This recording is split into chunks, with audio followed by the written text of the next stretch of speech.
مرحبا يا قوم.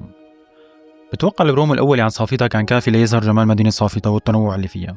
رح نبدأ رحلتنا من مدرسة الشهيد علي يوسف، واللي أغلب آبائنا وأجدادنا درسوا فيها، وكتير ناس إلى ذكريات بهاي المدرسة، وخصوصا قصة قطعة النهر ليوصلوا على المدرسة واللي كلنا بيعرفها. هلأ تاني محطة رح نمشي بالشارع الرئيسي لصافيطة، واللي بتكون من شارعين أساسيين، الشارع التحتاني والشارع الفوقاني. ببداية هيدا الطريق موجود السرايا. السرايا بنوها على عهد الانتداب الفرنسي، اللي كل الناس داخلة على المبنى بتوقع. وهي صورة قديمة للسرايا الكل شايفها على النت، رجعناها للحياة بعد أكثر من 60 سنة. مين بيعرف الأشخاص اللي فيها؟ وهلا منكفي طريقنا بالشارع الرئيسي، ويا عيني على الشارع الرئيسي والأجواء اللي فيه بالليل وبالنهار. هذا الشارع بالليل بيكون شي تاني مختلف تماما عن النهار، كافيهات وقعدات وشباب وصبايا وأحلى ناس.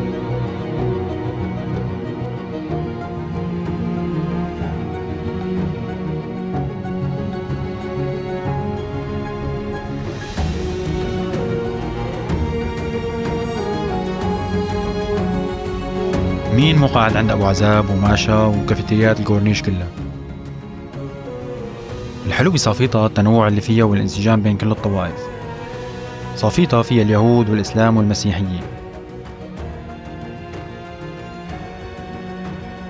طبعا شوفوا لي المشهد من هون. إذا بدنا نشوفه ونحن واقفين على البرج رح نكون هون تماما.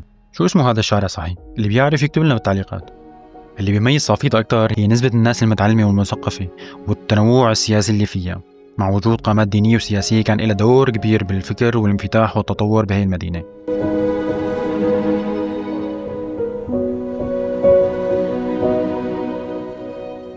وهي الساحة الشرقية أو ساحة الدراكيش. طبعا مصور الفيديو بعام 2023 مشان ما حدا يحكي. هاي الساحة هي نقطة الوصل بين الشارع التحتاني والفوقاني. هلا رح نطلع بالشارع الفوقاني، واللي بيميزه لهذا الشارع انه عطول مسحوم، ولانه فيه كمان مؤسسات حكومية وإدارية للدولة. طبعا شوف هلا لسه كنا عم نحكي عن الزحمة.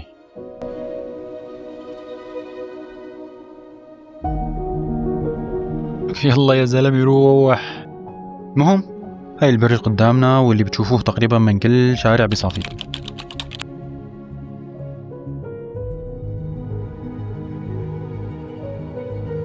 وهي مبنى المحاسبة. ومين ما بيعرف مبنى المحاسبة، خصوصا الأساتذة. اعملوا منشن للمحاسب اللي كان يقبضكم. بس الأهم شوفوا لي الصورة كيف كانت ببداية الستينات. وهلا منكفي طريقنا بهذا الشارع الراقي. شوفوا لي هون نفس المكان تماما على حاله تقريبا من هديك الأيام.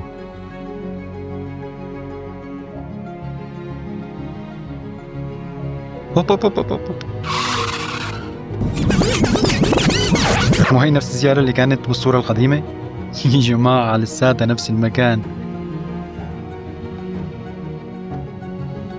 نحن هون تماما بين تاريخين، 50 سنة وهلأ 2025. وهي نزلة القناطر هون. طبعا ليش سموها نزلة القناطر؟ هلا بتوقع أنا لأنه موجود كترة قناطر بالشارع هيدا. اللي بيعرف أكتر يكتب لنا بالتعليقات. نصيحة للي بده ياكل بيتزا يروح على معجنات الساحة. والله من دون مبالغة تاكلوا بيتزا ما بتنسوه بحياتكم من تحت ايدين المعلم عامر علي. وهي وصلنا لساحة السيدة. وشو بدنا نحكي عن هاي الساحة؟ ساحة الميلاد والاحتفالات، ساحة التجارة أيضا، والمدخل الأساسي لحارة التل. هلا هون بتصير أعياد الميلاد ورأس السنة، أصلا بيكونوا المسلمين فيها أكثر من المسيحيين. هلا لهون بنكون خلصنا شارع صافيطة الرئيسي. هلا صحيح في شيء الناس اللي ساكنة بصافيطة المدينة بكفي انه عايشين وساكنين بأحياء صافيطة، بس للأسف في منظر محرومين منه، هو هذا المنظر العظمي لمدينة صافيطة مع البرج. طبعا من هون أنا عم صور من مكان إقامتي، كاسمتي هون مع هالمنظر هيدا، والله راحة نفسية ما بعدها راحة. وهلا رح ننتقل لحارة البرج. رح نطلع من عند المحاسبة الطلعة اللي بتوصلنا على البرج. شوفوا لي هالشارع محلاه.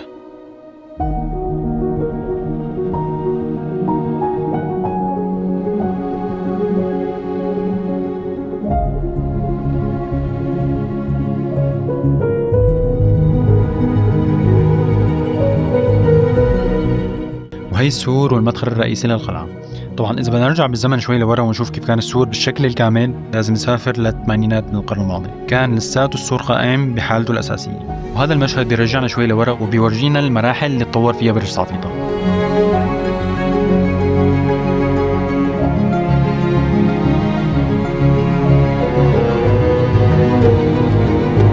وهلا بندخل داخل السور باتجاه البرج بارتفاع 320 متر عن سطح البحر وبطول 31 متر وبعرض 18 متر. تم بناء هذا البرج من قبل فرسان الهيكل على أساس حصن فينيقي قديم.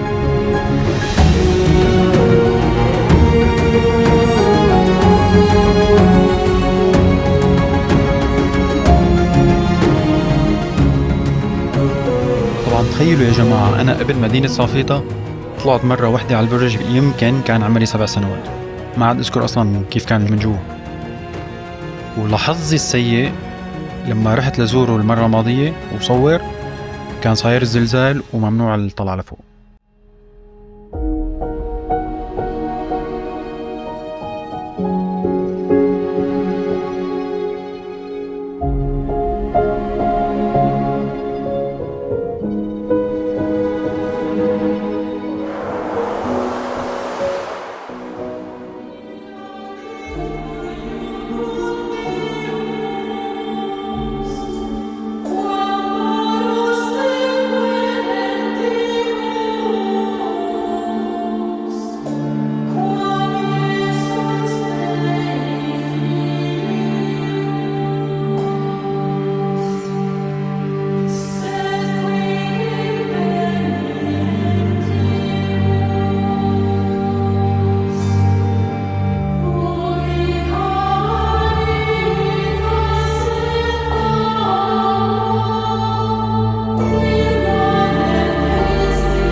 وهي المخطط العام للبرج رجعت بنيته وحلت أقسامه بناء على صور ومراجع موجودة على النت.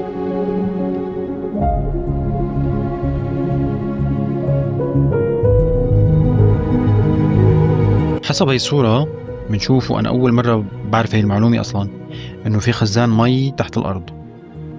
وهي لمحة سريعة عن أقسام البرج من الداخل. هلا بنرجع نحكي إنه اللي بنوه هن فرسان الهيكل على أنقاض وتحصينات فينيقية. طبعا صار في عدة حملات عسكرية ضد الصليبيين، أشهرها كان معركة بين قوات صلاح الدين الأيوبي وفرسان الهيكل.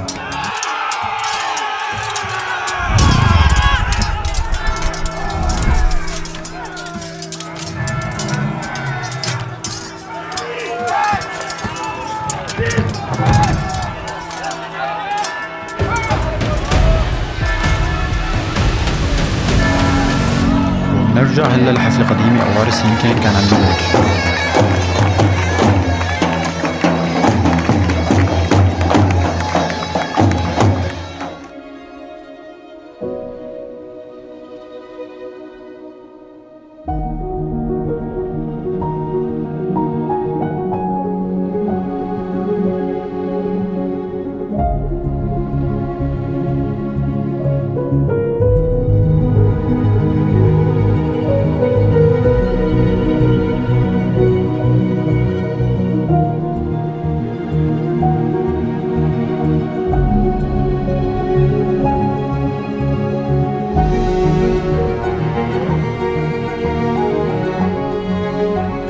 هلا بنتحرك لحارات صافيطة القديمة، واللي بيمشي بالحارات بحس حاله كأنه ماشي بحارات دمشق القديمة أيضا.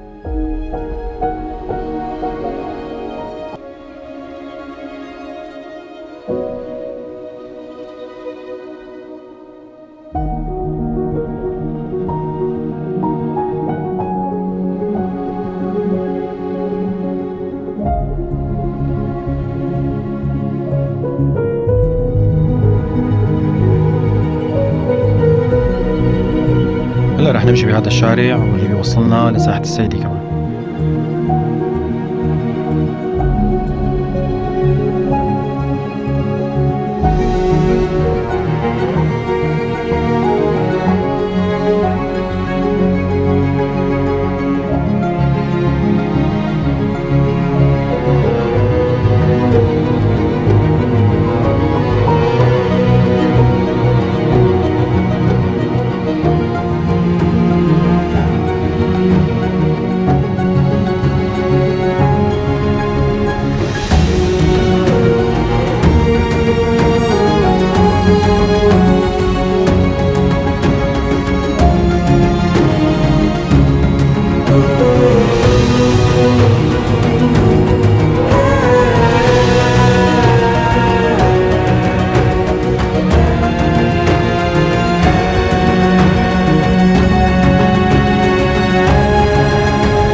وبهذا المشهد أكيد خطر عبالكم أغنية فيروز درج الورد.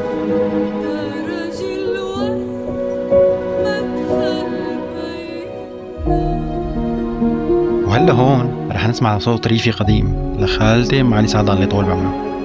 لعيونك حكينا لولا عيونك ما زينا، دخل عيونك حكينا لولا عيونك ما زينا، وصلتينا بنص البيت وقطعت الحبل فينا، ويلي ويلي ويلي.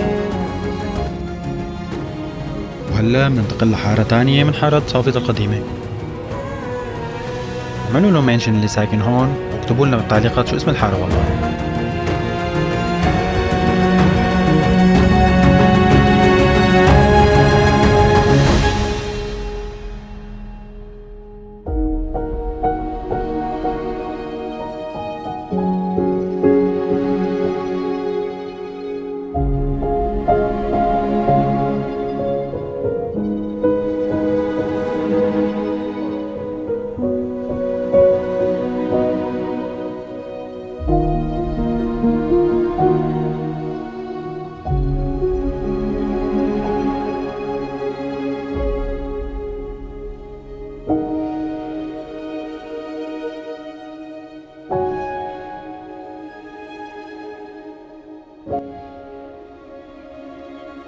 وأنا ماشي بهي الحارات كان إلي الشرف بأني صادفت شخص من أحفاد الخوري إبراهيم اللي كان ساكن فيه شيخ وقديس لهلأ اسمه محفور بذاكرة كتير ناس بسبب مواقفه وأعماله اللي بتشهد له، ومشكور جدا للاستضافة. طبعا إذا بدكم تعرفوا أكتر مين الخوري إبراهيم فيكم تفوتوا وتكتبوا على النت. وهي صورة قديمة للخوري إبراهيم رجعت عدلتها باستخدام الذكاء الاصطناعي، وهي مجموعة من الأقاويل اللي كانت منسوبة إله. من يسكنه السلام لا يهتز أمام العواصف. اخدم الناس كما تخدم ربك، فالمحبة طريق للخلاص. الإيمان ليس في كثرة الكلام بل في صدق الأفعال. كل حجر في هذا الجبل يشهد لمن زرع خيرا فيه.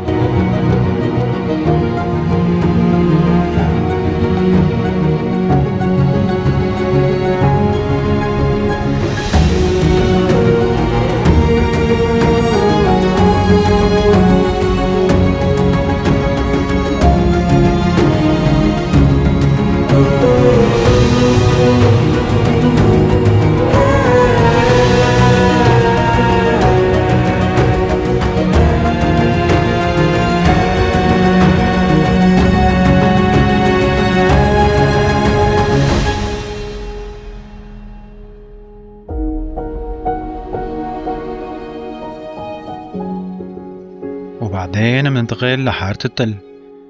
هاي الحارة الراقية بشوارعها وبيوتها وسكانها.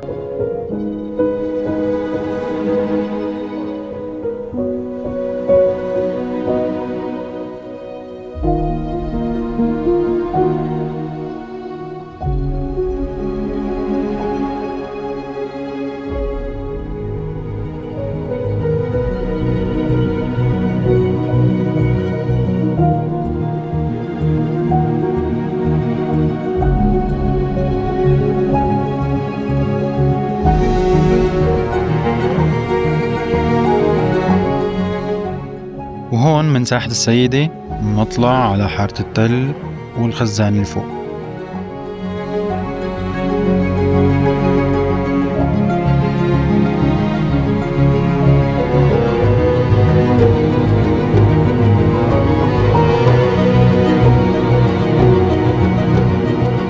هلا في شغلة يا جماعة، أنا هون قاصص الفيديوهات مشان طول الفيديو. رح أرجع أنزل الفيديوهات كل حارة لحالها على اليوتيوب مع الأغاني، فيكم تشوفوها بعدين.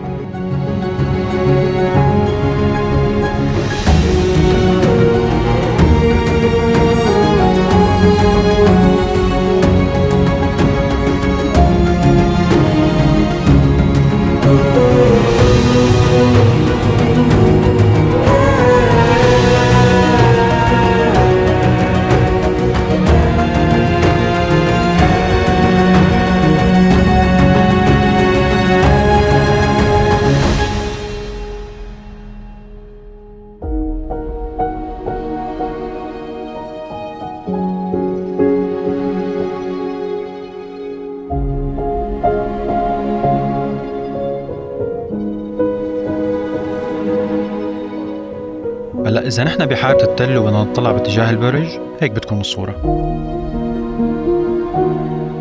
وهون بالصدفة فتت على بيت مهجور بصافيطة.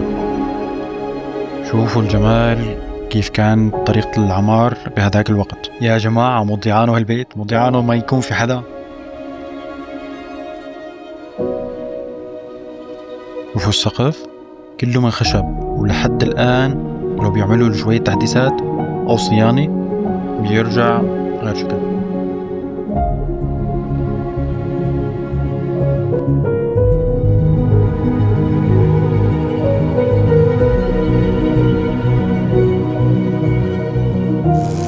طبعا وهي صورة ملتقطة لمدينة صافيطة من خلال طائرة فرنسية.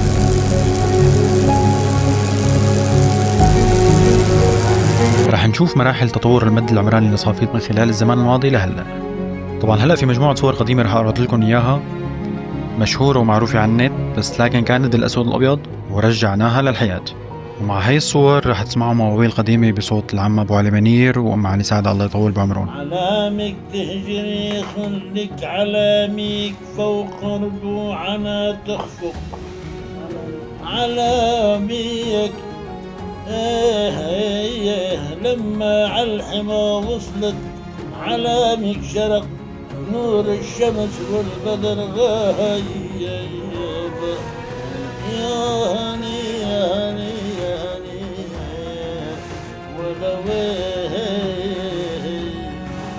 بردة بردة لي بردة يمي لفتني بردة، بردة بردة لي بردة يا يما لفتني بردة، بك من هواك يا الأسمار صابتني حلمة وبرد، لي بردة عيني بردة.